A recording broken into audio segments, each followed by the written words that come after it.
Senior صحافی تجزیہ کار حامد میر صاحب نے بھی جوائن کیا. حامد میر صاحب بہت شکریہ آپ کے وقت کا. جو کل 5 سیارے گرا کر ایک تماچا رسید کیا گیا بھارت کے منہ پر, یوں لگتا ہے کہ بھارت اس سے سبق سیکھا نہیں ہے, شرارتوں سے باز نہیں آ رہا. لو فلائنگ ہاف ڈرونز, اسرائیلی ساختہ ڈرون بھیج رہا ہے, اپنے طیارے اڑانے کی ہمت تو اس میں نہیں ہے.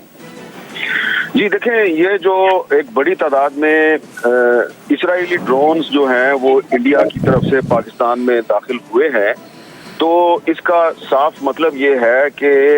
کل بھارت کا بہت زیادہ نقصان ہوا ہے. صرف اس کے 5 جیٹ طیارے جو ہیں وہ تباہ نہیں ہوئے, بلکہ اس کا گراؤنڈ پر بھی بہت نقصان ہوا ہے, اور یہ نقصان جو ہے اس کی وجہ سے ان کی فوج کا جو مرال ہے وہ بہت ڈاؤن ہے. اب انہوں نے یہ ایک نئی وار گیم شروع کی ہے کہ کیونکہ وہ اب اگر جہاز بھیجیں گے تو ان کو خطرہ ہے کہ پاکستان ایئر فورس ان جہازوں کو تباہ کر دے گی, تو وہ بڑی تعداد میں جو اسرائیلی ڈرون ہیں وہ بھیج رہے ہیں. تو اس وقت ہمیں یہ چیز اب ذہن میں رکھنی چاہیے کہ اب ہماری لڑائی صرف انڈیا کے ساتھ نہیں ہے, بلکہ انڈیا اور اسرائیل نے ایک مشترکہ جنگ پاکستان کے خلاف شروع کر دیا ہے. جو اس وقت میرے پاس انفارمیشن ہے پاکستان کے مختلف شہروں اور بارڈر ایریا سے, جو انفارمیشن ہم نے کلیکٹ کی ہے اس کے مطابق اب تک کل مڈ نائٹ سے لے کے اب تک تقریباً 30 کے قریب میڈ ان اسرائیل ڈرون جو کہ انڈیا نے پاکستان کی طرف بھیجے تھے, تو 30 ڈرون جو ہے وہ پاکستان کا ایئر ڈیفنس سسٹم جو ہے وہ تباہ کر چکا ہے. مزید بھی ڈرون تباہ ہونے کی اطلاعات ہیں, لیکن میرے پاس ایگزیکٹ فگر جب آئے گی تو میں آپ کے ساتھ شیئر کروں گا. ابھی تک 30 جو ان کے ڈرون ہیں وہ تباہ کر دیے گئے ہیں, اور اس کا صاف مطلب یہ ہے کہ کل ان کا بہت نقصان ہوا ہے. ان کا جو نیشنل سیکورٹی ایڈوائزر ہے اجیت ڈوول, وہ مختلف دنیا کے کیپٹلز میں کالز کرتا رہا ہے کہ جی ہم نے جو ہے نا ایسکلیشن نہیں کرنی, اور ان کی حکومت نے بھی کل یہ دعویٰ کیا, ان کا جو فارن سیکرٹری ہے وکرم مصری, اس نے بھی یہی کہا کہ جی ہم نے ایسکلیشن نہیں کرنی. لیکن یہ جو آج صبح سے ان کی طرف سے جو ڈرون آ رہے ہیں, اس کا مطلب یہ ہے کہ ان کے کال و فعل میں تضاد ہے. انہوں نے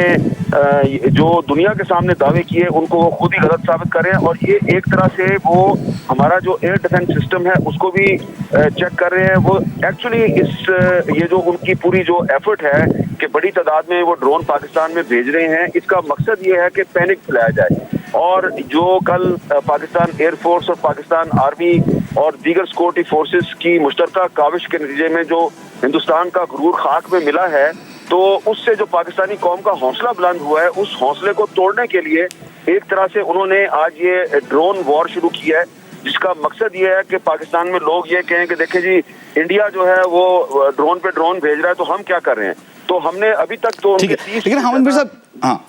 جی مکمل کیجیے. 30 سے زیادہ ڈرون ان کے گرا دیے ہیں, اور جب جیسا کہ ہمارے پرائم منسٹر بھی کہہ چکے ہیں اور D G I S P R بھی بار بار کہہ چکے ہیں, اور کل جو ہے وہ نیشنل سیکورٹی کمیٹی کے اجلاس کے بعد جو اعلامیہ جاری ہوا تھا اس میں بھی واضح طور پہ کہا گیا تھا کہ ہم اپنا رسپانس مناسب وقت پر اپنی مرضی سے دیں گے. تو یہ جو ان کی طرف سے ڈرون آ رہے ہیں, تو ڈرون کا مقابلہ جو ہے وہ تو ایئر ڈیفنس سسٹم کر رہا ہے, لیکن جب ہم مناسب سمجھیں گے تو ہماری طرف سے بھی جواب ضرور آئے گا. لیکن یہ جو ان کی طرف سے ڈرون تعداد میں بھیجے گئے ہیں اور 30 ڈرون ان کے تباہ ہو چکے ہیں, اس کا مطلب یہ ہے کہ کل ان کا بہت زیادہ نقصان ہوا ہے, جس کو کہ وہ ایڈمٹ بھی کرنے کے لیے تیار نہیں ہے. وہ کبھی بھی اپنا نقصان ایڈمٹ نہیں کرتے, جھیپ مٹا رہے ہیں اپنی, یہ کہنا ہے آپ کا, کیونکہ کل جو ان کا نقصان ہوا اس کے بعد وہ فضا میں طیارے اڑانے کے حق میں نہیں ہے ان کے, وہ اپنے جی. وجی